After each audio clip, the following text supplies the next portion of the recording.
আজকে আমি কোর্টে সারাদিন ছিলাম, আমার যতগুলো মামলা সব আজকে আদালত ডিসমিস করে দিয়েছে। আমার এখানে একটা প্রশ্ন ছিল আজকে, কিন্তু উনি করতে দেয়নি। আমাকে 3টা বছর আটকে রেখেছিলেন মাটির নিচে এবং জেলখানা মিলে। আমার প্রশ্ন হচ্ছে, আপনি আমাকে মামলা দিয়ে 3টা বছর আটক রাখলেন, যে আমার অপরাধ আছে কি না। 3 বছর পরে আজকে প্রমাণ হলো যে আমি নির্দোষ, কোনো অপরাধ নেই। আমার যত রকমের পরীক্ষা করার দরকার ছিল রিমান্ডে নিয়ে সব করেছে। এই মোবাইলটা আজকে দিয়েছে ওরা 3 বছর পর। এর মধ্যে যা ছিল ওরা সব কিছু দেখেছে। যে মামলা দিয়েছিল আনসার আল ইসলাম না কি জানো, সাথে আমি জীবনে জানিই না। যত রকমের পরীক্ষা করেছে একটাও পাইনি। জজ আজকে হাসছিল যে মামলার বিচার করব কি দিয়ে, কোনো মাল নেই, যা ছুড়ে ফেলে দিলাম। আমি মনে করলাম জিজ্ঞাসা করি, মাননীয় আদালত, যে 3টা বছর আপনার কাছে তো আমার মামলা ছিল, এতদিন আপনি কিছুই করেননি, আপনি কিন্তু জানতেন। আজকে যেমন ছুড়ে ফেলে দিচ্ছেন, হাসি তামাশা করছেন যে একটা মামলা হলো, এই 3 বছর জানতেন না? 30 থেকে 32 বার এই মামলাটাই আদালতে উঠেছিল, কিন্তু জামিন আপনি দেননি, বারবার ফেরত দিয়েছেন। আজকে কোন ইশারায়, কার ইশারায় দিয়েছেন আমি জানি না। তবে আমার প্রশ্ন, আমাকে যে 3টি বছর রাখলেন, আমি তো নিরপরাধ, আজকে প্রমাণ হলো যে কোনো দোষ নেই। যারা আমাকে বিনা দোষে এই কষ্ট দিয়েছে, আমিও তাদের ওই কষ্ট দিতে চাই।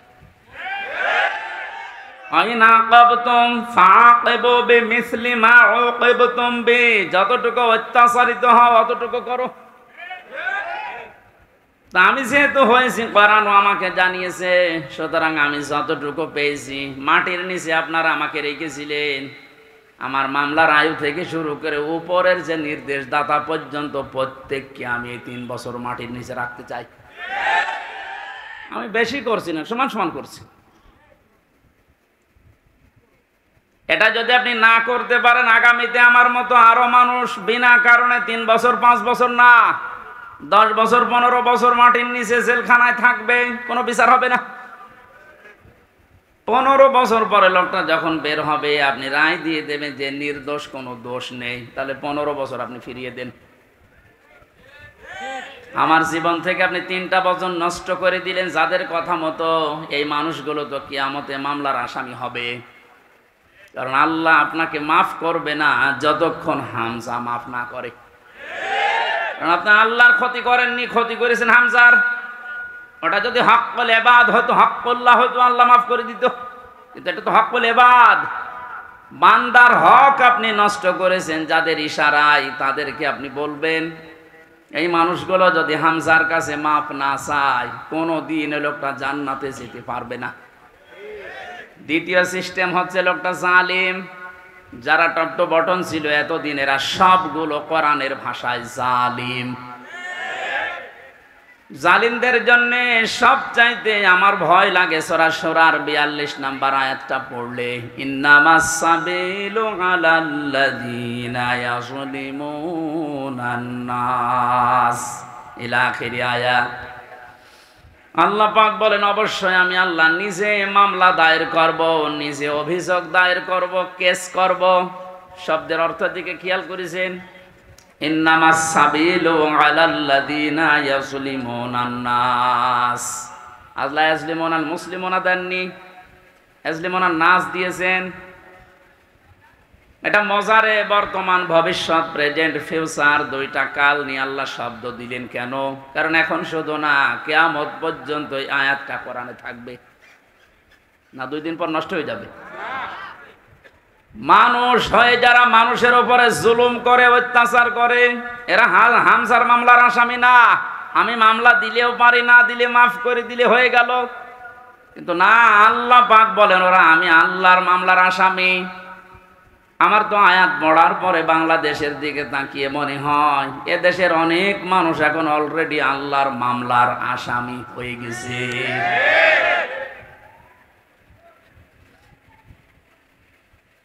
যিনি বিচারপতি, যিনি রায় দেবেন, তিনি যদি মামলার বাদী হয়, বলেন আপনার পক্ষে রায় আসার সম্ভাবনা আছে?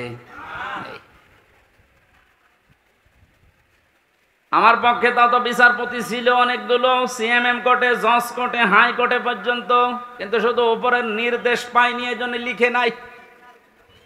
অথচ যিনি নিজে রায় দেবেন, যিনি নিজে নির্দেশ দেবেন, আলাইসাল্লাহু বিআহকামিল হাকিমিন, সব চাইতে বড় বিচারপতি যিনি, তিনি আল্লাহ।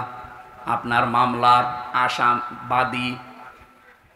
আমার ভয় লাগছে আমরা আবার আল্লাহর মামলার আসামি হয়ে যাচ্ছি না তো। ওয়ায়াবগুনা ফিল আরদি বিগাইরিল হক, অন্যায়ভাবে পৃথিবীতে বিদ্রোহ করে যারা বেড়ায়, এই দুই প্রকার মানুষ আল্লাহর মামলার আসামি। আর এই দুই প্রকার মানুষ এখন বাংলাদেশে বেশি। আগস্টের 5 তারিখ থেকে আজকের এই 2 তারিখ পর্যন্ত তাকান, এই 26-27 দিনে কত ভাবে চেষ্টা চালাচ্ছে কি করে বিশৃঙ্খলা তৈরি করা যায়, বিদ্রোহ করা যায়, দুনিয়া অশান্ত করা যায়। আপনাকেই বলছি, আমি আপনাকে ভালোবাসি, বাঁচাতে চাই। কোরআনের চোখ লাগিয়ে দেখতে পেলাম এই দেশে 5 তারিখের পর থেকে 2 তারিখ পর্যন্ত যারা শান্ত হয়ে যাওয়ার পরে বিশৃঙ্খলা করার চেষ্টায় আছেন, পৃথিবীর মানুষকে বোঝাতে চান যে শান্ত নেই, কত রকমের ক্রু তৈরি করে ইস্যু লাগিয়ে আপনি চেষ্টা চালিয়েছিলেন। তওবা করে ফিরে আসেন, নয়তো আপনি আল্লাহর মামলার আসামি। আমি আশা করি আপনি কথা বুঝেছেন। যদি না বোঝার ভান করে উল্টা পাল্টা ধারণা করেন, আপনার কপালে হেদায়েত আল্লাহ দেবে না। এই যে কপালে হেদায়েত দেবে না, এটা তো আমি বানালাম। হ্যাঁ, আল্লাহু লা ইয়াহদিল কওমাজ জালিমিন, ইহদি এটাও মোসারে, বর্তমান, ভবিষ্যৎ, প্রেজেন্ট, ফিউচার। আল্লাহ বলেন আমি জালেমদেরকে হেদায়েত দিচ্ছি না, দেব না। আর সুর তোলা হচ্ছে ওদেরকে মাফ করে দেন, তা আমি মাফ করে করব কি? আল্লাহ তো হেদায়েত দেবে না জালেমদের। কারণ এত কঠিন নিকৃষ্ট আল্লাহর কাছে শব্দটা। নবীজি জানিয়েছেন আয-যুলমু যুলুমাতু ইয়াউমাল কিয়ামা, জুলুম কিয়ামতের ময়দানে ঘোর অন্ধকার হয়ে তার সামনে দেখা দেবে, নিজের হাত পর্যন্ত দেখতে পাবে না। এটা যদি 100 ভাগ আমরা বিশ্বাস করে বাস্তবে নিয়ে আসতে পারতাম, জীবনই পাল্টিয়ে যেত। আমি আমার ঈমান থেকে কথা বলছি। যারা এখনো পর্যন্ত এই আয়াতগুলোর সাথে মিলে যাচ্ছেন, আপনি থামেন। মৃত্যুর গড়গড়ানি চলে আসলে তখন কিন্তু আপনার পাশে বসে কালেমা পড়ালেও কাজ হবে না। ঢাকাবাসী, আমি যেটা শিক্ষা দেওয়ার জন্য পর্যন্ত আসছিলাম, আজ বহু মানুষের কল্প কাহিনী, মিথ্যাচার, মিথ্যা রচনা, অনেক ষড়যন্ত্র, বিশেষ করে উল্টাপাল্টা সব যেহেতু আমাদের কাছে ধরা পড়ছে, দলে দলে পালে পালে দেখতে পাচ্ছি মানুষ বুঝে হোক না বুঝে হোক এখন ইসলামে আসা আরম্ভ করে দিয়েছে। এটা কেন দিল?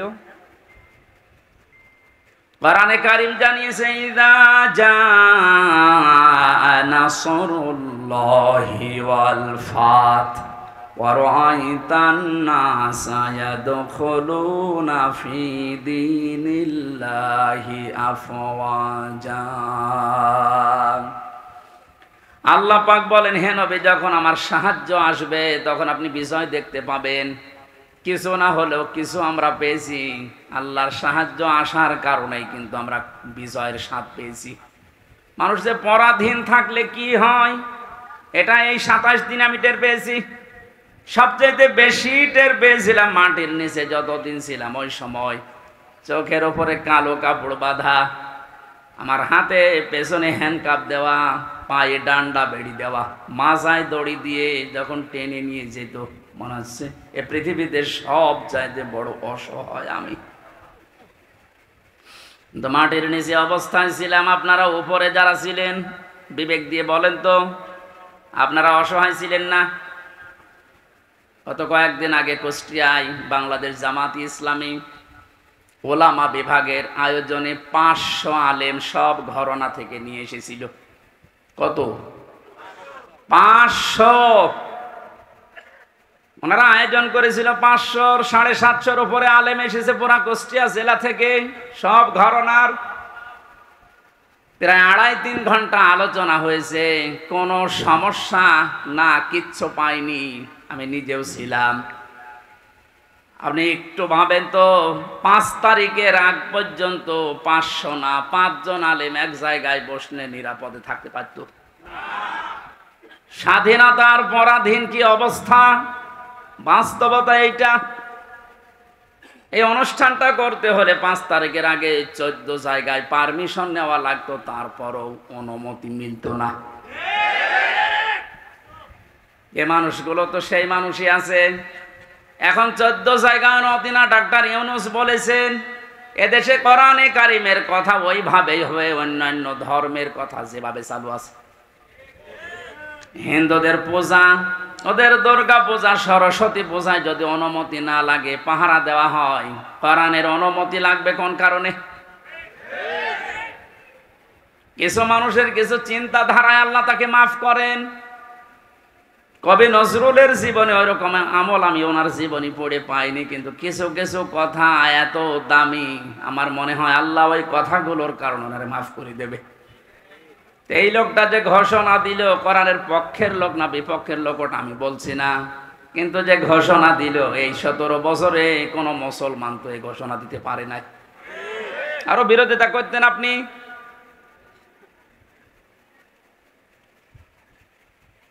অন্যান্য ধর্মের অনুষ্ঠানে যদি অনুমতি না লাগে, মুসলমানদের কোরআন প্রসারে অনুমতি নেওয়া লাগবে। কোন কারণে? কোনো অনুমতি আজকে থেকে নেওয়া লাগবে না।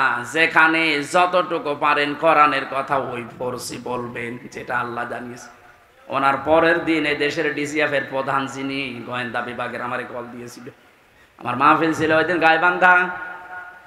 আমারে ডাক দিয়ে বলছে, হুজুর কোরআনের কথা বলতে দেশে 56,000 বর্গ মাইলের কোনো ইঞ্চিতে আর বাধা নেই। যে ফোর্সে আল্লাহ জানিয়েছে আপনি ওই ফোর্সে বলবেন। কেউ যদি কোনো জায়গায় একটু শব্দ করে শুধু একটু জানাবেন, আমারে সেভ করে রাখবেন, ও ঠ্যাং ভেঙে ফেলবো। আমি বললাম, স্যার আপনি এতদিন কোথায় ছিলেন? আমি কেবল দায়িত্ব পেয়েছি। কিন্তু 2টা কথা আবার জানিয়েছে, যারা আয়োজন করে তাদেরকে আপনি বলবেন ওনারা যেন মহিলা প্যান্ডেলটা আলাদা করে, ওখানে পুরুষের যেন আনাগোনা না থাকে, আর ওনাদের যে আলাদা টয়লেট বা নামাজের ব্যবস্থা, ওগুলো যেন ওয়ান টাইমের জন্য করা হয়। এক ভালো প্রস্তাব দিয়েছে। এটা যেহেতু রেকর্ড হচ্ছে, সারা বাংলাদেশে আমার প্রত্যেকটা জেলায় 2টা-3টা করে ওয়াজ নেওয়া আছে। এর মাধ্যমে সবাইকে জানাচ্ছি, ওই স্যারের কথাটা মানা দরকার। কথাটা ভালো কথা না? পর্দা কিন্তু নফল না। পর্দা কি নফল? ফরজ। কেমন ফরজ? নামাজের মতো ফরজ। কিন্তু আজ অনেকে এটাকে গুরুত্ব এভাবে দিতে চায় না, নফলও মনে করে না। পর্দা যে একটা ফরজ, নফলও মনে করে না। এই জন্যে কাজটা যেভাবে উনি করতে বললেন, আমি আপনাদের কাছে পৌঁছিয়ে দিলাম। উনি আজকেও আমাকে জানিয়েছে, কোর্ট থেকে বের হওয়ার পরে, যেই দেখেছে সব মামলা ঢিসমিস হয়ে গেছে। আমি সাংবাদিকদের সামনে যখন ব্রিফিং করার পরেই কল দিয়ে জানিয়েছে যে আপনি কিন্তু আজকেও মাহফিলে যাবেন। আমি জানি কোথায়, খিলক্ষেতে। এটা কি খিলক্ষেত? দেখেছেন, আমি জানি না আমার মাহফিল কোথায়, কারণ আমার সাথে যে ছেলেটা আছে ও আমার একদিন আগে জানায় যে আজকে অমুক জায়গায় মাহফিল আছে। ওনারা জেনে ফেলেছে, কত খোঁজ রাখছে। ওনার ওই কথাটা আমরা আহ্বান জানালাম, আপনারা মেনে চলবেন। মেয়েদের এই সিস্টেমগুলো একটু দরকার। ওনাদের ইসলাম জানা দরকার নেই? বলেন। ঢাকাবাসী কোরআনে কারিম থেকে কথা আরম্ভ করার জন্য আমরা আল্লাহর শুকরিয়া জানাচ্ছি, যিনি আমাদেরকে এই স্বাধীনতার একটু হালকা সুখ পাওয়ার তৌফিক দিয়েছেন।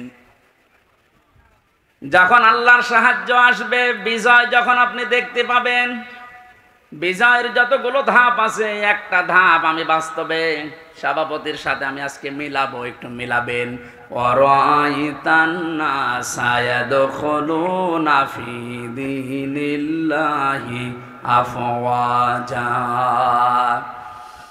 আল্লাহর সাহায্য আসলে আপনি বিজয় দেখতে পাবেন। বিজয়ের প্রথম ধাপ এটা, দলে দলে পালে পালে মানুষ দেখবেন ইসলামে প্রবেশ করছে। আপনি 27 দিনের জরিপটা একটু দেখেন।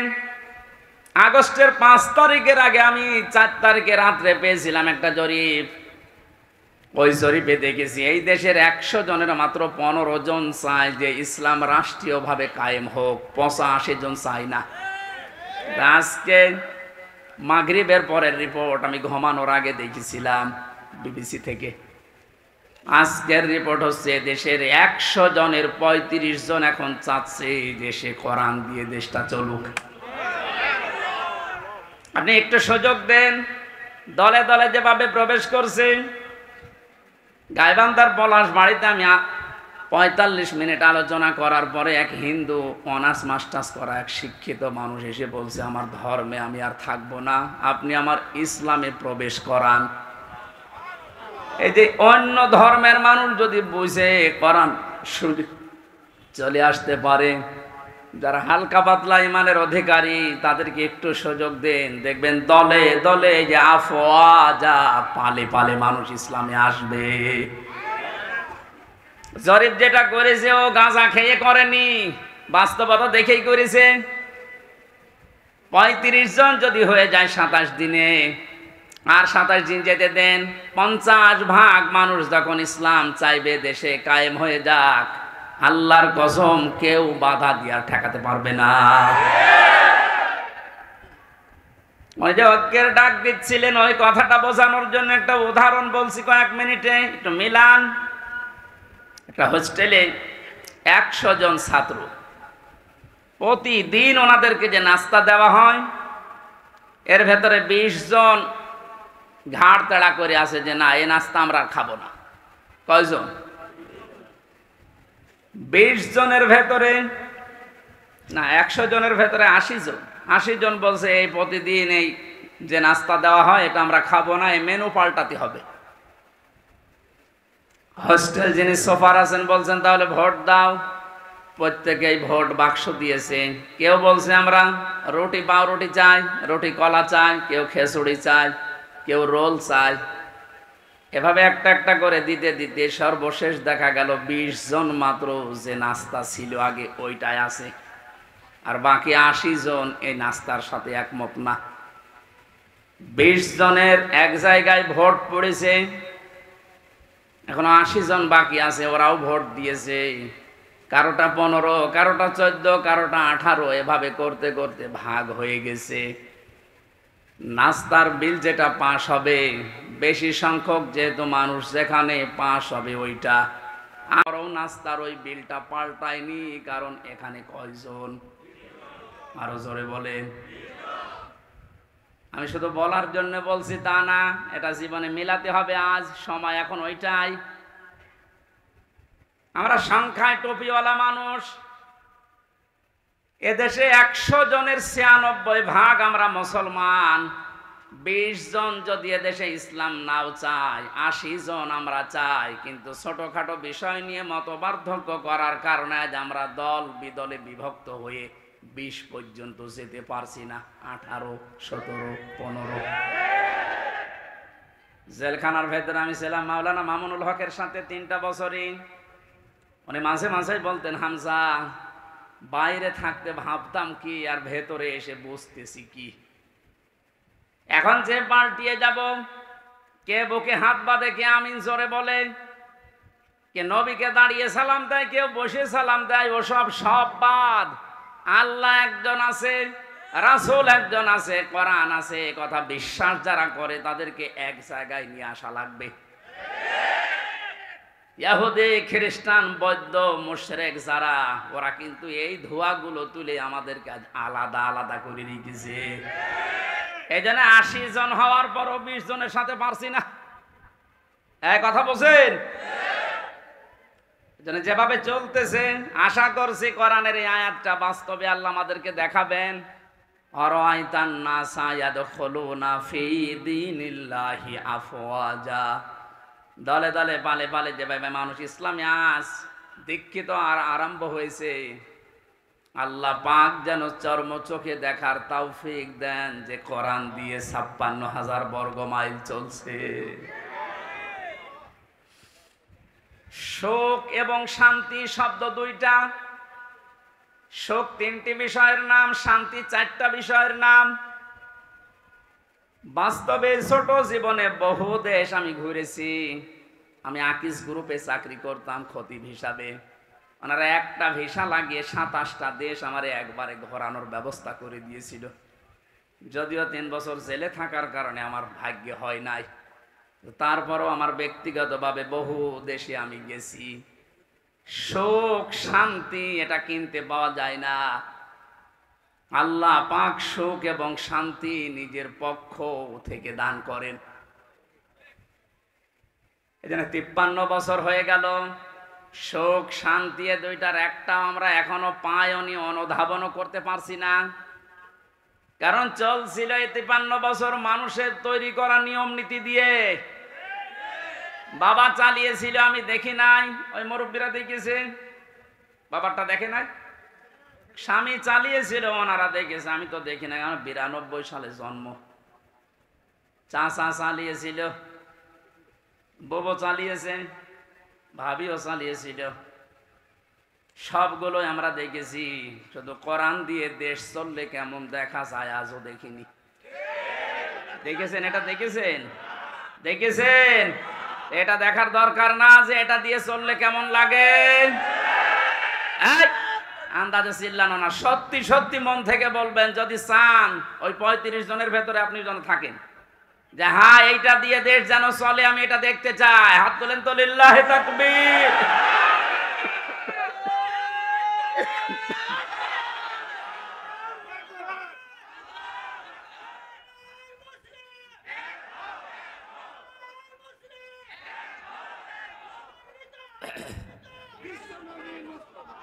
আলহামদুলিল্লাহ ভাই।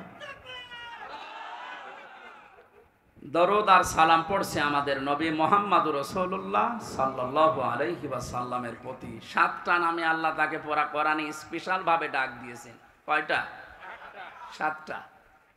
1 নম্বরে নাম দিয়েছেন ইয়াসিন। ইয়া হরফে নেদা, ইয়া মানে হে, সিন মানে সাজ্জেদ। তাফসিরে কাবীর আল্লামা ফখরুদ্দীন রাজি রহমতুল্লাহ আলাইহি উনি ব্যাখ্যা করতে গিয়ে সিনের অর্থ দিয়েছেন 5টা। আমি গতানুগতিক কথা বলি না। যারা আছেন যদি হেদায়েতের নিয়তে কথা শোনেন, আমি আশা করছি কোরআন আপনাকে পথ দেখাবে। আর কোরআন শরীফ যদি কাউকে হেদায়েত দিতে না পারে, ও যেন বিশ্বাস করে ওর কপালের হেদায়েত নেই।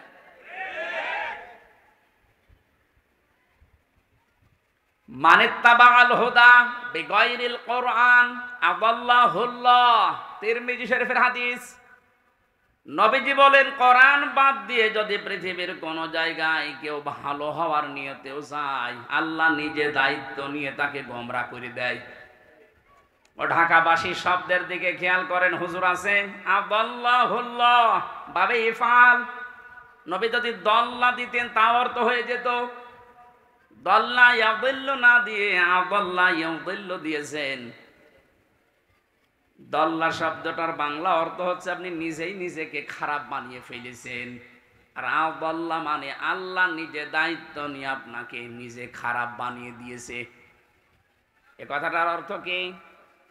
কোরআন যেখানে নেই ওই জায়গায় যদি কেউ ভালো হওয়ার নিয়তেও যায়, ওকে খারাপ বানাবে হামজা কে? বলেন বলেন। হেদায়েত দেওয়ার একচ্ছত্র মালিকানা কার? দুনিয়ার কারো হাতে আল্লাহ দিয়েছেন, এমনকি নবীর হাতেও দেন নাই। এই জন্য নবী নিজের চাচা কেউ পারে নাই। এই হাদিস দ্বারা বোঝা যায় কোরআন যেখানে নেই ওই জায়গায় যদি আপনার নিয়ত ভালো থাকে, আল্লাহ কিন্তু আপনাকে ছাড়বে না। আপনি গেলেন কেন? এর বাস্তব প্রমাণ বাংলাদেশের মাজারগুলো। আপনি তাকান, আমার কুষ্টিয়ার লালনের মাজার। অনেকেই তো যায় ওখানে আল্লাহর ওলি ঘুমিয়ে আছে এই কথা মনে করে, কিন্তু কোরআন ওখানে চলে না, ওখানে চলে শুধু গাঁজা। আমি তো যতটুকু জানি বা দেখেছি, সারা দেশ মিলে আপনি যে কয় মন গাঁজা না পাবেন, লালনের মাজারে তার থেকে বেশি গাঁজা পাবেন। রাত 9টার পরে গেলে দেখবেন সব অন্ধকার, পুলিশ পাহারা দিয়ে গাঁজা খাওয়াচ্ছে। আমি একবার গিয়েছিলাম রাত 9টার পরে বাড়ির পাশে, তো গিয়ে দেখছে ন্যাংটা, কিচ্ছু নেই, ওরে দুধ খাওয়াচ্ছে। কে এর দুধ খাওয়ান? বলে হুজুর আল্লাহর ওলি। আল্লাহর ওলি মানে? হ্যাঁ, এর ভেতরে মাল আছে। মাল যা আছে সব তো দেখা যাচ্ছে। নতুন কোন মাল দেখাও, এ মাল তো সবার আছে, খালি বিচারপতি মানিকেরটা নেই, ওটা উড়ে গেছে। ওনাকে বলেছে যে আমার বিসি নিল কে, এখন বেশি খুঁজতে পারছে না। ইসলামের যে ক্ষতি করেছে এই লোকটা, আলেমদের যে দুশ্মন ছিল, আল্লাহ আমার মনে হয় সরাসরি হাত দিয়ে দেখিস। আমার জীবনের শখ যে আল্লাহ যদি পৃথিবীতে আর কিচ্ছু না দেখায়, কোনো আফসোস আমার জীবনে নেই, আল্লাহ বলে যে ধরা ধরে দিস। এই কথা বলছেন?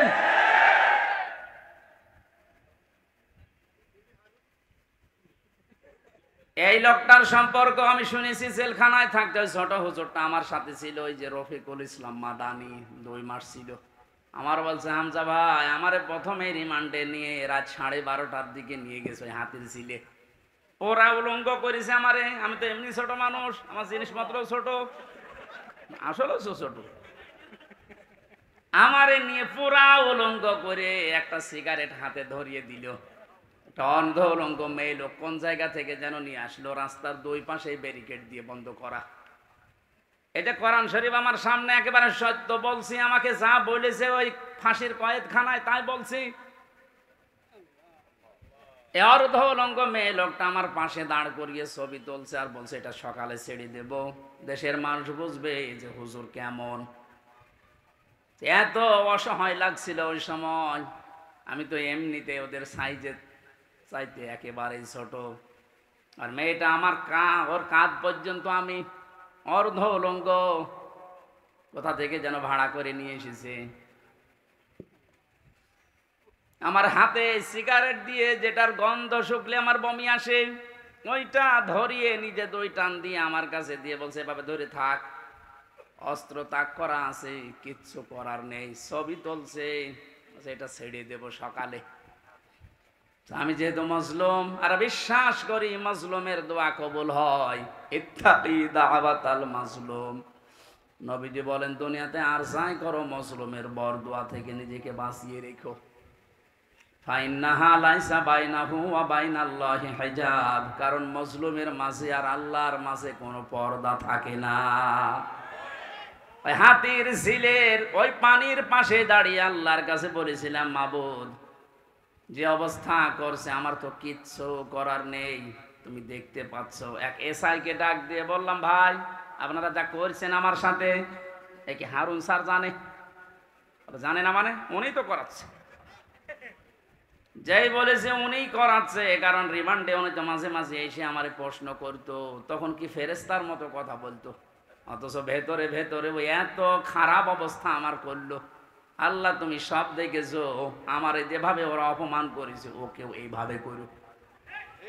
আমার মনে হয় আল্লাহ কারেন্টের মতো ওর দোয়া কবুল করেছে। দেখেছেন না, ও এখন 3 ইঞ্চি। কয় ইঞ্চি? সারা দুনিয়া এখন জানে, ওর নাম অনেকে জানে না, কিন্তু ও যে 3 ইঞ্চি ও সবাই জানে, মহিলারা পর্যন্ত জানে যে 3 ইঞ্চি। ছোট হুজুরের দোয়াটা একেবারে মাজলুম, যেহেতু আল্লাহ কবুল করে দুনিয়ায় দেখিয়েছে, পরবর্তী কি করবে সেটা আল্লাহ ভালো জানে।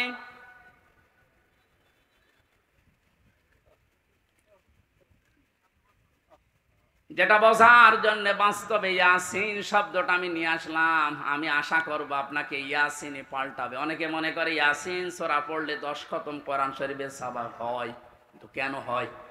এখানে 83টা শিক্ষা আছে। এর প্রথম 5টা শিক্ষা হচ্ছে সিনের ভেতরে। আপনারা শুনতেছেন? আল্লাহ ডাক দিয়েছেন ইয়াসিন,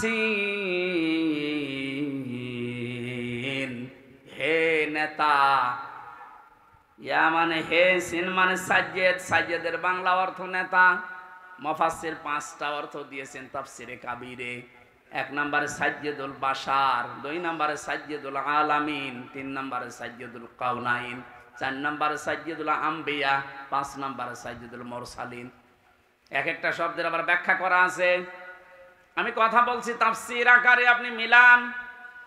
প্রথম নম্বর অর্থ হচ্ছে সাজ্জিদুল বাশার, আল্লাহর ঘোষণা দেওয়া মানুষের জন্য একমাত্র নেতা আদর্শ একজন, তার নাম মুহাম্মদ রাসূলুল্লাহ। কি বুঝলেন ইয়াসিন পড়ে? আপনি মানুষ নামে যদি পদবাচ্চা বিবেচিত হন যে আমি মানুষ, অথচ নবীজিকে আপনি আদর্শ মানেন না, নেতা মানেন না, বিশ্ব নবীকে, আল্লাহর ভাষায় আপনি মানুষ নেই। কথা বললেন না কেন? ও ঢাকাবাসী, এটা যদি খালি দুনিয়ার বিষয় হতো, আল্লাহর কসম আমি এটা বলতাম না। এটা সম্পর্ক আখিরাতের সাথে। হযরত যে আয়াত পড়েছিলেন, আয়াতটাতে ছিল ওয়া কুল্লুহুম আতিহি ইয়াউমাল কিয়ামাতি ফারদা। সূরা মরিয়মের 95 নম্বর আয়াত। আল্লাহ পাক বলেন কিয়ামতের দিন প্রতিটি মানুষকে বিচারের প্রথম ধাপে আমি ডাক দেব স্রেফ একা একা। কয়জন করি? কেউ থাকবেন আপনার সাথে, আপনি স্রেফ একা থাকবেন। বিচারের দ্বিতীয় পয়েন্টে আল্লাহ ডাক দিয়েছেন, এবার আর একা ডাকবেন না। ইয়াউমা নাদউ কুল্লা উনাসিম বিইমামিহিম। সূরা বানী ইসরাঈল 72 নম্বর আয়াতের প্রথম অংশে আছে, আল্লাহ বলেন কিয়ামতে প্রতিটি মানুষকে এবার বিচারের দ্বিতীয় ধাপে, আমাদের যেমন প্রথম সিএমএম কোর্ট, এরপরে জজ কোর্ট, প্রথমে আল্লাহ আপনাকে একা ডাকবে, দ্বিতীয় সিস্টেমে যে একা না, আপনার নেতা সহ ডাকবে। কে সহ? আপনার নেতা সহ আল্লাহ এবার ডাক দেবেন। আগে নেতা, এরপরে কর্মী। যেহেতু আপনারা শিক্ষিত মানুষ, বিবেক আপনাদের বেশি কাজ করার কথা, নিজের দিকে তাকিয়ে বলেন তো, আপনি দুনিয়ার স্বার্থে হোক আর যে স্বার্থেই হোক, যাকে নেতা মানেন, আদর্শ মানেন, ওই লোকটা যদি কিয়ামতে আপনার সামনে থাকে, পেছনে আপনি দাঁড়িয়ে আছেন, আগে তো আল্লাহ তাকে দেখবে। এক কথা বলেন না কেন? কি মনে হয় আপনার যে ওই লোকটাকে যদি আল্লাহ দেখে আপনাকে মাফ করে দেবে? ওরে দেখলেই তো আল্লাহর আগে রাগ হয়ে যাবে। আপনার নেতা যদি হয় ইনুর মতো, যারে মানুষ লাথি দিচ্ছে, লাথি দেয়নি কয়েকদিন আগে? আপনার নেতা যদি হয় মেননের মতো, যারে মানুষ পচা ডিম খাওয়াচ্ছে, কি মনে হচ্ছে আপনার শুধু হাসির খোরাকি না, বাস্তবে নিয়ে যান।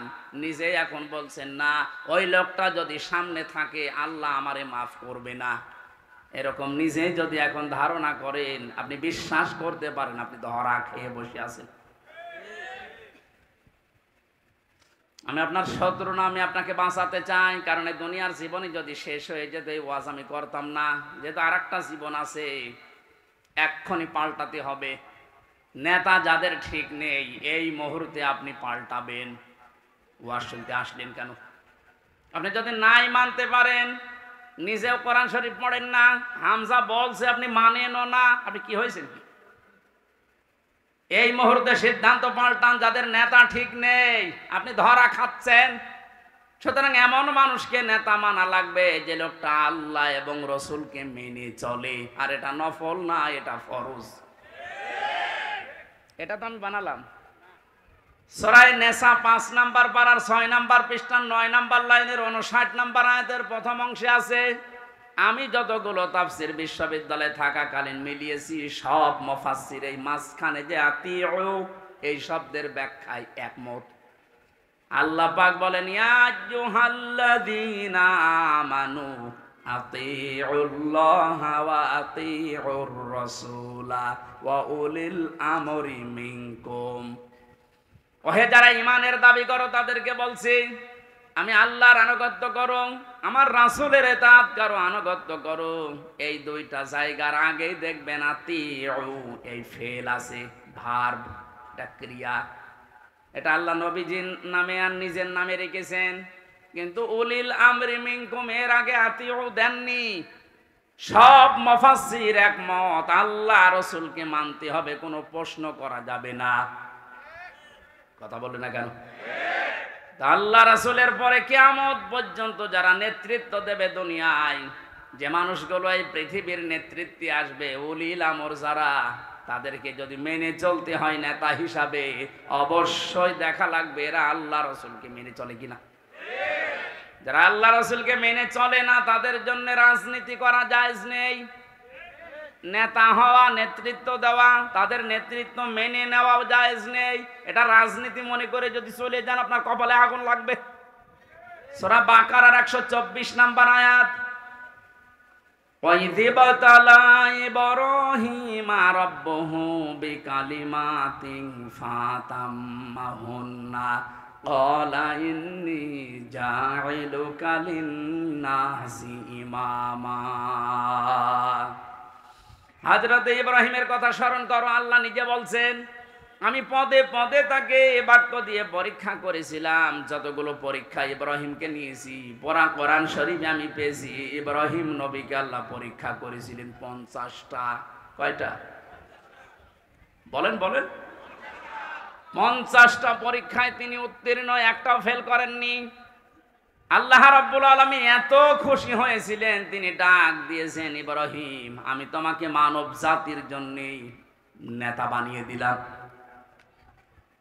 হযরত ইব্রাহিম বলেছিলেন, হে আল্লাহ, এই যে নেতৃত্ব দেওয়ার গুণাবলী, নেতা হওয়া, এটা কি শুধু আমি একাই পেলাম? ওয়ালা মিন যুররিয়াতি, নাকি আমার সন্তানাদি যারা দিয়া কিয়ামত পর্যন্ত আসবে এরাও কি নেতা হতে পারবে? আল্লাহ সঙ্গে সঙ্গে সাফ ঘোষণা দিয়েছেন, ক্বালা লা ইয়ানালু আহদিজ জালিমিন। ইয়ানালু এটা মোজারে, বর্তমান, ভবিষ্যৎ, প্রেজেন্ট, ফিউচার। আল্লাহ পাক বলেন তোমার সন্তানাদি কিয়ামত পর্যন্ত যারা আসবে তারা নেতা হতে পারবে, নেতৃত্ব দিতে পারবে, ইমাম হতে পারবে, কিন্তু জালেমদের জন্য আল্লাহর এই ওয়াদা নেই। ইয়াতে মুফাসসিরিন ইকরাম ফি জিলালিল কোরআনে লিখেছেন সাইয়্যিদ কুতুব, যে দুনিয়ায় যারা জুলুম করে, সে নিজের উপরে হোক, পরিবারের উপরে হোক, সমাজের উপরে হোক, রাষ্ট্রের উপরে হোক, জনগণের উপরে হোক, যারা জুলুম করবে তাদের জন্য নেতা হওয়া, নেতৃত্ব দেওয়া, রাজনীতি করা জায়েজ নেই, হারাম। অথচ বাংলাদেশে তো উল্টা, যে যত বড় জালেম সে তত বড় নেতা। আমি বেশি বলে ফেললাম? কিছুই বেশি হয়নি, কম হয়েছে। আহাদিস জালিমিন দিয়েছেন আল্লাহ, জালেমদের জন্য কোনো ওয়াদা নেই।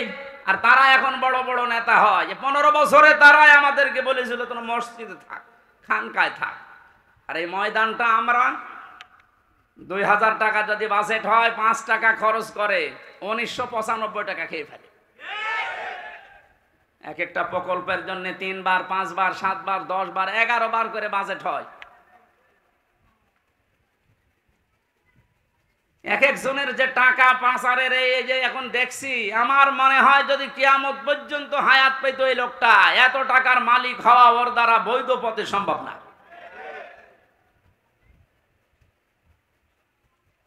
যেন ইয়াসিন শুধু পড়লে 10 খতম কোরআনের সওয়াব হয়, তা আপনি তো মানবেন। ইয়াসিনের প্রথমটাই তো মানেন না। এই নেতৃত্বের কথা বললেই বলে রাজনীতি। আরে ভাই, রাজনীতি মানে রাজনীতি এটা কোরআনের পাঠ না। 903 জায়গায় আছে রাজনৈতিক কথা, ডাইরেক্ট ইনডাইরেক্ট মিলে। আপনি সেইটাকে অস্বীকার করে না বোঝার ভান করে চলে যাবেন, আর আল্লাহ আপনাকে ছেড়ে দেবে। আশা করছে আপনার আদর্শ ঠিক করবেন, আর এক্ষুনি মোক্ষম সময়।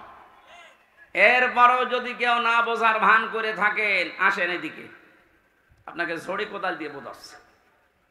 বোকারি শরীফ দিয়ে, কোরআন শরীফ দিয়ে ওর হবে না, ওরে দিয়া লাগে বাকারি শরীফ।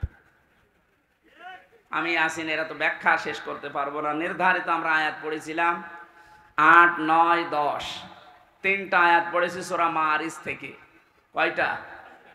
এখানে আল্লাহ কিছু দৃশ্যের কথা দিয়েছেন, কিয়ামতের ভয়াবহতা, সে প্রথম থেকে এ পর্যন্ত, যে কিয়ামত যখন সংগঠিত হবে এইরকম পাহাড় উড়ে যাবে, সব ধ্বংস করবেন আল্লাহ তাআলা। একথা বলতে বলতে এই কঠিন মুহূর্ত যখন তৈরি হবে, এই মুহূর্তে মানুষের অবস্থা কি হবে আজকের আলোচনার বিষয়। এজন্য আমি মিলিয়েছি মুক্তিপণ। এটা বানিয়েছিলাম জেলখানায় থাকতে। জনাব এটিএম আজহারুল ইসলাম, নাম শোনেননি? এই লোকটা এখনো পর্যন্ত জেলে আছে। উনি একদিন একটা বই পাঠিয়েছিল, মুক্তিপণ, লেখক সৌদি আরবের।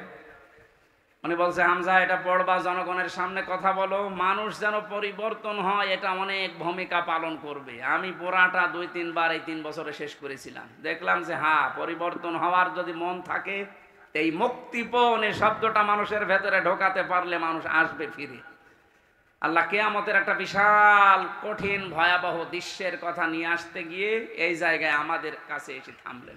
একটা মিলাবেন নিজের সাথে। এবার আল্লাহ রাব্বুল আলামিন বলেন, ওয়ালা ইয়াসআলু হামিমুন হামিমান ইউবাসসারুনহুম। সেদিন শহীদের পরিচয় দেবে না। এই যে হামিমুন মানে অন্তরঙ্গ বন্ধু, শহীদ বলা হয়। একে অন্যের যখন দৃষ্টিগোচর করা হবে, একে অন্যের সামনে যখন নিয়ে আসা হবে, কেউ কারো পরিচয় দিতে চাইবে না। রব্বুল আলামিন বলেন, এই লোকটা কি করবে হে নবী আপনি জানেন? ইয়াবাদুল মুজরিমু লাউ ইয়াফতাদি মিন আযাবি ইয়াউমিযিম বিবানি। এই লোকটা মুক্তিপণ হিসাবে নিজের সন্তানকে প্রথমে আল্লাহর কাছে বলবে, আল্লাহ এটা দিয়ে দিলাম, আমার এই ছেলে মেয়ে দিয়ে দিলাম, আপনি আমাকে বাঁচান আজকে। আমি আয়াতটা পড়ার পরে মিলিয়েছিলাম আমার ফারিহার সাথে। আমার এই ছোট মেয়েটা আমি জেলখানায় যাওয়ার আগে 1 বছর বয়স ছিল, এখন ওর বয়স 4 বছর। ওর কথা যখন মাঝে মাঝে মনে হতো, আমি একটার সাথে মিলাতাম যে বিবানী, আল্লাহ কিয়ামতের দিন সন্তান মানুষ দিতে চাইবে মুক্তিপণ হিসাবে, তো এটা তো আমার সাথে মিলছে না। আমি আয়না ঘর থেকে শুরু করে ডিবি অফিসে এই মাটির নিচে গুম হওয়া থেকে শুরু করে জেলখানার এই ফাঁসির কন্ডেম ছেলে থেকে বিচ্ছিন্ন ছিলাম, যোগাযোগ কষ্ট পেয়েছি। কিন্তু আমার মেয়েটাকে আমি যে ভালোবাসি এখনো পর্যন্ত, আল্লাহ রসুলের পরে পৃথিবীতে সবচাইতে বেশি ভালোবাসি এখনো আমার ওই ছোট মেয়েটাকে। আল্লাহ নিজে তৈরি করে দিয়েছে। অথচ আল্লাহ বলছেন ফারিহাকেও কিয়ামতে, হামজা তুই বলবি যে এটাও দিয়ে দিলাম, আমারে বাঁচাও। এটা আমার তো বিশ্বাস হচ্ছে না যে না এটা হবে না, এটা হওয়া কথা না। আল্লাহ বলেন শুধু ফারিহাকে না, ওয়াসাহিবাতিহি ওয়া আখি, মানুষ তার স্ত্রী এবং তার ভাইকে পর্যন্ত মুক্তিপণ দিতে চাইবে। ফাসিরাতি হিল্লাতি তওবে, শুধু স্ত্রী আর ভাই না, নিজের জ্ঞাতি গোষ্ঠী যারা তাকে আশ্রয় দিত, প্রশ্রয় দিত, সামাজিকভাবে, রাজনৈতিকভাবে, পারিবারিকভাবে, গোষ্ঠীগতভাবে যারা তাকে বিপদে পড়লে আশ্রয় দিত, এদেরকেও বলবে আল্লাহ এদেরও দিয়ে দিলাম। এটা আজকে আমি মেলালাম হাজী সেলিমের সাথে। যেভাবে গালিগালাজ করছিল কোর্টে তোলার সময়, কত টাকার মালিক আপনি বলেন তো হাজী সেলিম। অথচ যে গাল আজকে খেয়েছে, যে ডিম খেয়েছে, তাও এতগুলো প্রশাসনের মানুষ পাহারা দেওয়ার পরেও ও আজকে হাও মাও করে কাটছিল ইজলাসে দাঁড়িয়ে।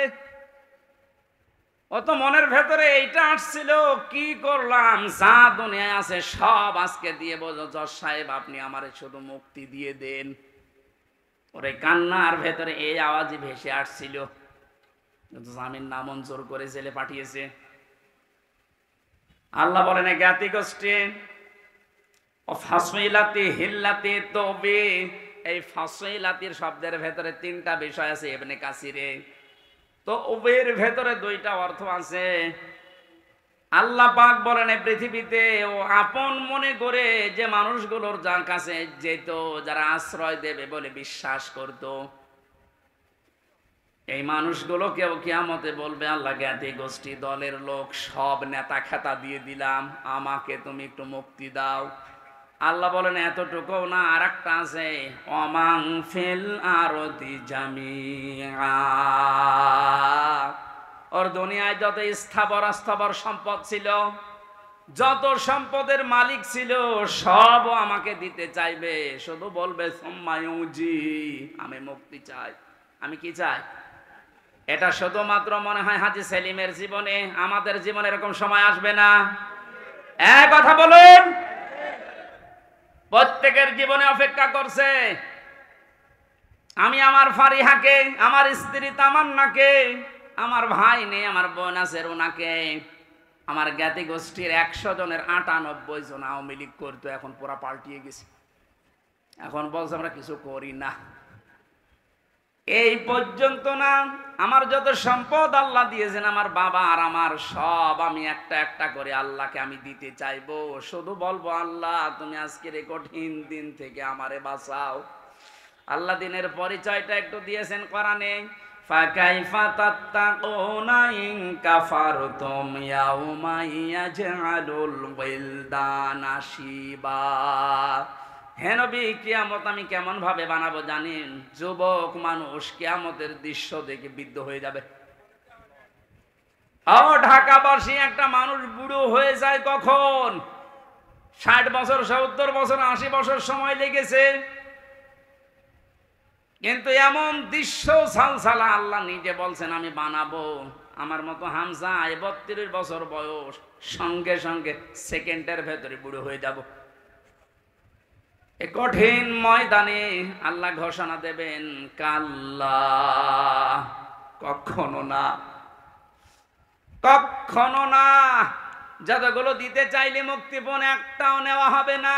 ইন্নাহা লাযা, তোরে আমি লাজাই দেব। কোন জায়গায়? প্রশ্ন আসতে পারে লাজা কি? এখানে যারা আছে আমরা অনেকেই জানি জাহান্নাম 7টা, জান্নাত 8টা। আমি কোরআনে কারিমে পেয়েছি লাহা সাবাতু আবওয়াব লিকুল্লি বাবিম মিনহুম জুজুম মাকসুম। সূরা হিজরের 44 নম্বর আয়াতে আছে আল্লাহ পাক বলেন জাহান্নামের দরজা 7টা। যে যে অপরাধ করবে আল্লাহ তাকে ওই দরজা দিয়ে ওই জাহান্নামে প্রবেশ করাবে। তাহলে জাহান্নাম একটা, এর দরজা 7টা। কয়টা? এটা মনে হচ্ছে কোন স্কুল না? এখানে 1 থেকে মনে করেন 5 পর্যন্ত পড়ানো হয়। প্রত্যেকটি ক্লাসে আলাদা আলাদা রুম আছে, কিন্তু মানে বিদ্যালয় বা শ্রেণী তো একটাই বলা হয় যে বিদ্যালয় বা মাদ্রাসা, স্কুল যাই বলেন স্কুল। এই স্কুলের 5টি স্তর আছে 1 থেকে 5 পর্যন্ত। যে যেই ক্লাসে পড়ে সে দরজা দিয়ে প্রবেশ করে ক্লাস করে বাড়ি চলে যায়। 3তে পড়ে 5-এ গিয়ে ক্লাস করতে পারবে। এটা যেমন সহজে বুঝলেন। আল্লাহ পাক জাহান্নাম বানিয়েছেন একটা, স্তর বানিয়েছেন এরকম 7টা। দুনিয়ায় যে যে ধরনের অপরাধ করবে তাকে ওই দরজা দিয়ে প্রবেশ করিয়ে শাস্তি দেবে। এর 1 নম্বর দরজার নাম হচ্ছে হুতামা, খুব ভয়ঙ্কর জায়গা। এর 2য় নম্বরে লাজা।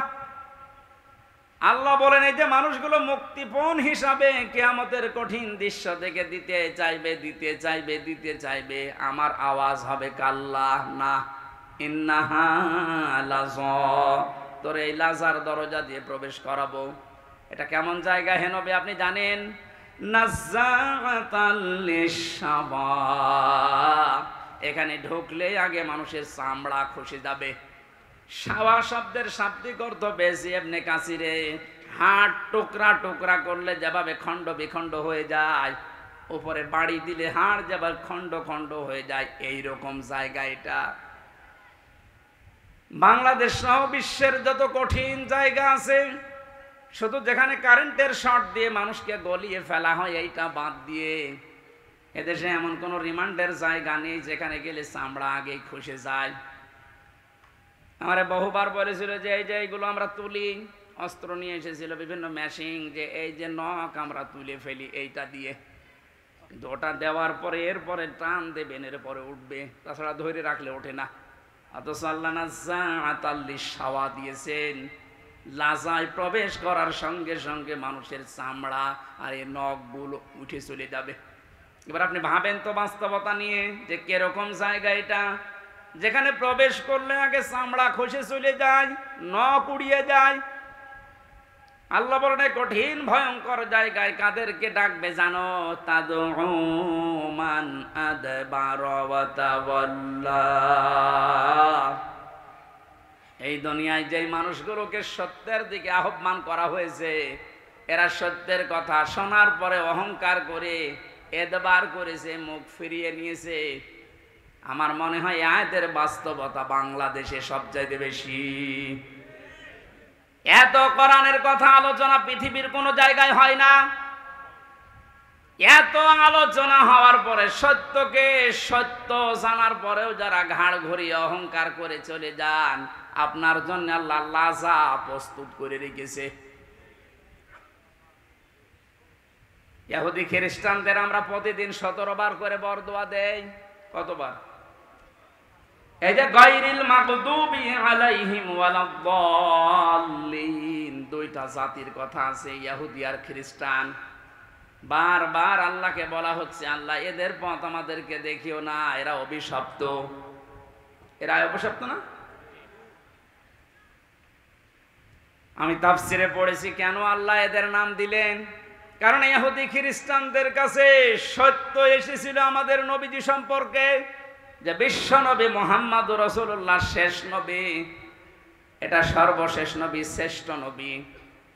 ইহুদি আর খ্রিস্টানরা জানতো ওদের তাওরাতে ইনজিলে স্পষ্ট আছে লেখা, এরপরও অহংকার করে হিংসা করে মানতো না। আপনি কিন্তু বুঝতে পারছেন হামজা যা বলছে কোরআন দিয়ে হাদিস দিয়ে, ও বানিয়ে বলছে না, ও সত্য কথাই। সত্য জানার পরেও অহংকার করে হিংসা করে অনেকে এরপরও চলে যাবে। এদের জন্যই লাজা। 2 নম্বরে যারা মাল সম্পদ জমা করে আর বারবার সংরক্ষিত রাখার চেষ্টা করে।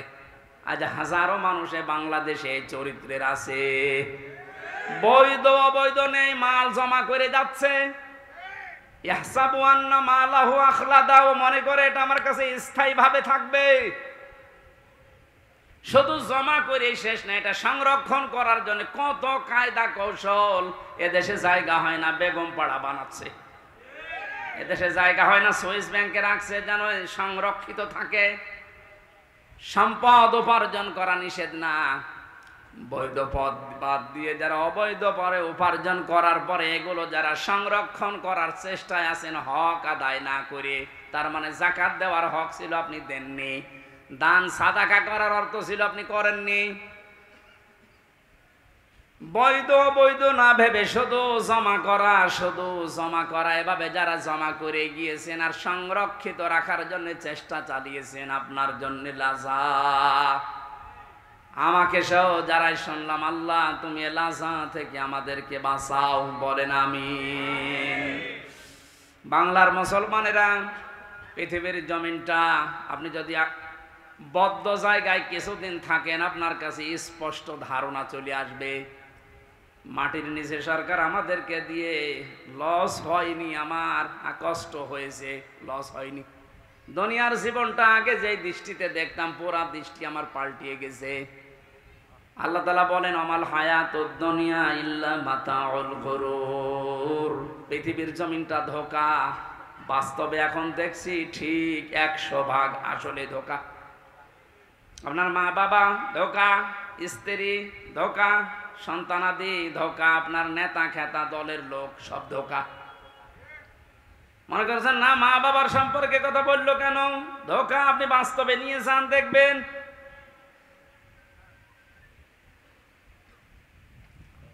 স্ত্রী ধোঁকা, এটার বাস্তবতা আমরা সবাই কম বেশি টের পাচ্ছি। আপনি যদি একটু শ্বশুর শাশুড়িকে অপমান করার চেষ্টা করেন, আপনার আপন বউ আপনার পর হয়ে যাবে। শ্বশুর শাশুড়ি বাদ দিলাম, স্ত্রীর ভাইকে অপমান করে একটা কথা বলেন, যত সুন্দর স্ত্রীর ব্যবহার হোক, সেকেন্ডে পাল্টিয়ে যাবে। দুনিয়ার সব কিছু যখন ধোঁকা ধোঁকা বলে আল্লাহ ঘোষণা দিয়েছেন, আমরা এই ধোঁকার পেছনে পড়ে থেকে আমাদের বিশাল আখিরাত আমরা যেন নষ্ট করি না ফেলি। আমি সহ যারা এসেছি, আল্লাহ তুমি আমাদেরকে ইখলাসের সাথে এগুলো মেনে চলার তৌফিক দাও, বলেন আমিন। বারাকাল্লাহু লানা ওয়া লাকুম ফিল কুরআনিল আযীম। অনেক রাত হয়ে গেছে। আমি মালয়েশিয়া ছিলাম কয়েকদিন আগে। মাওলানা মিজানুর রহমান আজহারি, জাকির নায়েক, এনারা বলছিল কথা বলতে হলে সর্বোচ্চ রাত 9:30 থেকে 10টায় অনুষ্ঠানগুলো শেষ করা লাগবে, কারণ আমাদের এই শরীরে কুলিয়ে ওঠে না। এমনিতে 3 বছর যা খেয়েছি, শরীরের ভেতরে মাল মশলা সব নষ্ট হয়ে গেছে। এবার স্বাভাবিক হতে আমার সময় লাগবে। আমি জেলখানায় মেয়েদের পারিবারিক জীবন নিয়ে, যেহেতু ওখানে 100 জনের 70 জন এই পারিবারিক মামলার আসামি, এগুলো লিখেছিলাম, লিখে একটা বই করেছি। বইটা গাড়িতে আছে, নিয়ে নিজের স্ত্রীকে, মেয়েকে, মাকে পড়াবেন। ওনাদের সম্পর্কে যেহেতু আলাদা কিছু বলতে পারলাম না, বইটা নিয়ে যাবেন, গাড়িতে পাওয়া যায় কোথায় যেন। ওইটা নিয়ে মেয়েকে, মাকে, বউকে, বোনকে, এদেরকে পড়াবেন। আশা করছি পরিবারে শান্তি ফিরে আসবে। আজকের মতো বিদায় নিচ্ছি, কারণ কালকে অনুষ্ঠান অনেক দূরে এবং ডবল আছে। বারাকাল্লাহু লানা ওয়া লাকুম ফিল কোরআনিল আযীম। যারা দায়িত্বে আছেন বাকিটা শেষ করেন। আসসালাম। আমি মুসাফির অবস্থায় আছি, এখনো পর্যন্ত অসুস্থ এবং মজলুম তো আছি। একটু মোনাজাত করে যান ভাই। জীবনের আপনার কথাগুলো আল্লাহকে বলি। আমি সভাপতির অনুমতি নিয়ে মোনাজাত করছি। আল্লাহুম্মা আমিন। লা ইলাহা ইল্লা আনতা সুবহানাকা ইন্নী কুনতু মিনাজ জালিমিন। রব্বুল আলামিন, সারা জীবন অপরাধ করে জীবনটা নষ্ট করে ফেলেছি। হাত উঠায় কথা বলবো, ভয় করে, লজ্জা করে। আমাদের অপরাধ যাই করেছি এগুলো